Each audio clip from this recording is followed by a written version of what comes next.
Hey guys, this is Saikat. Welcome back to my channel, Saikat's Tutorial.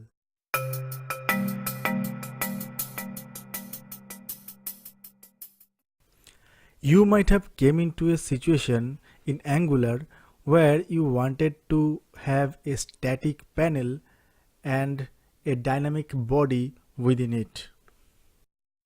To serve this purpose, we can use Angular's content projection.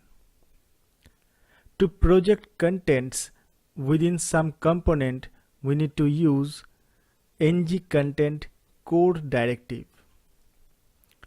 The ng-content directive allows for component designs where certain internal details of the template are encapsulated inside the component, and some parts of it are exposed by using some HTML content to the outer world. For better understanding, let's take this example. In the source code, I have created a projection component.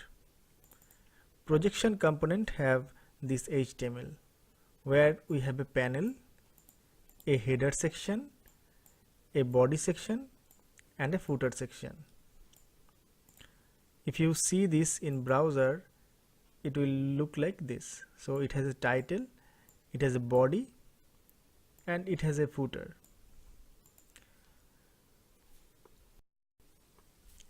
Say, for example, in most of the cases, our panel will have same title and same footer. In that case, only the body has to be dynamic. To achieve that, either we can pass the value of the body using input decorator, or we can project the content of this section using Angular's content projection technique. If we simply want to pass a string, then we can use input decorator like I did for this header section. So this is how I used app projection component, and I have passed the header string, and the header string is received via this input decorator. So simply for numbers or strings or arrays or objects, we can use input. But if we want to pass any HTML code segment, then input decorator can be problematic. Let's see this example how we can implement content projection. Let me go to this project component, and instead of this static string, we can use ng-content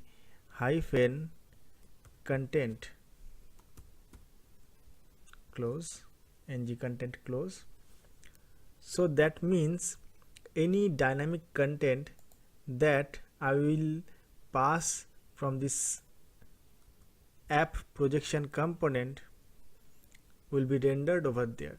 So how we can pass that dynamic content?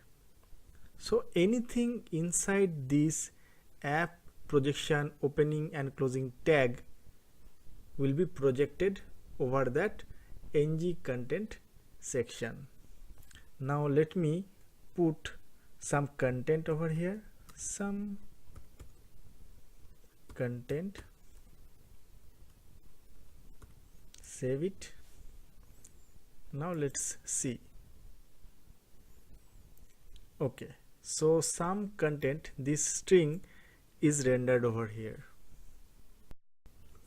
Now let's see some usefulness of this technique. Say I have added one h1 tag here, some title, and I'm going to reuse this component. Here I want to add a form and a input field.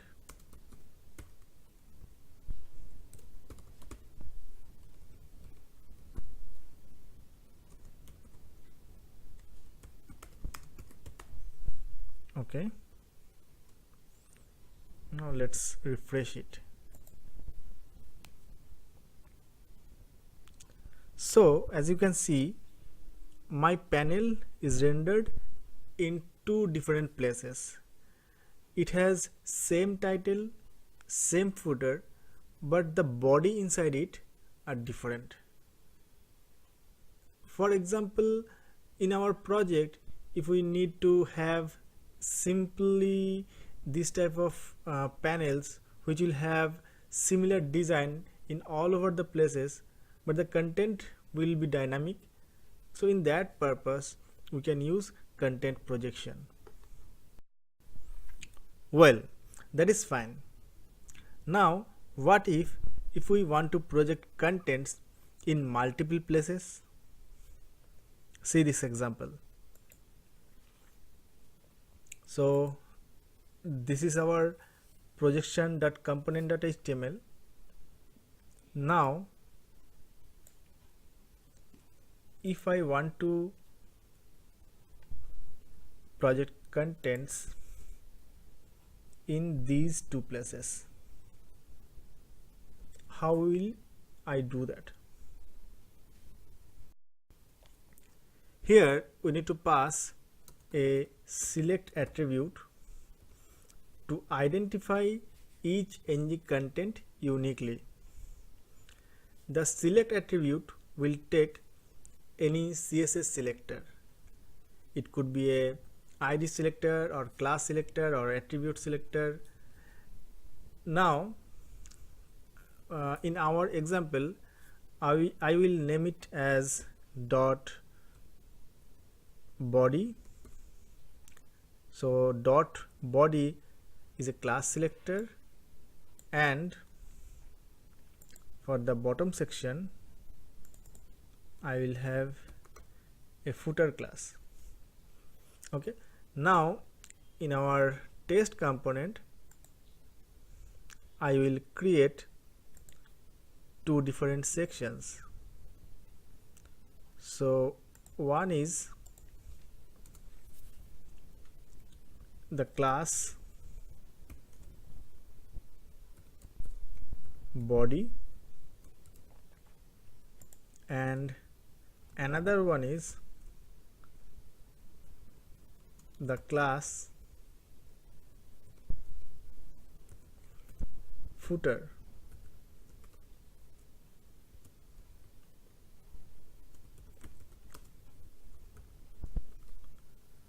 Now if I see,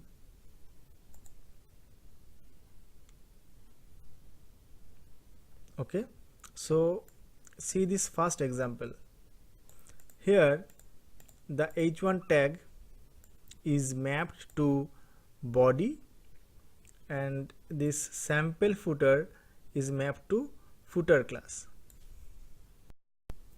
In similar way, let me implement these two body and footer classes in the second panel. So let's add body class in the form,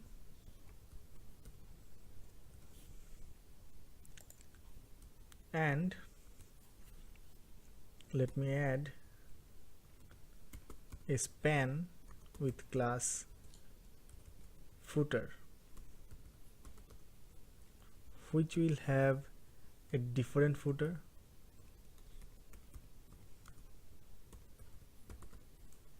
Maybe the text of it is bold.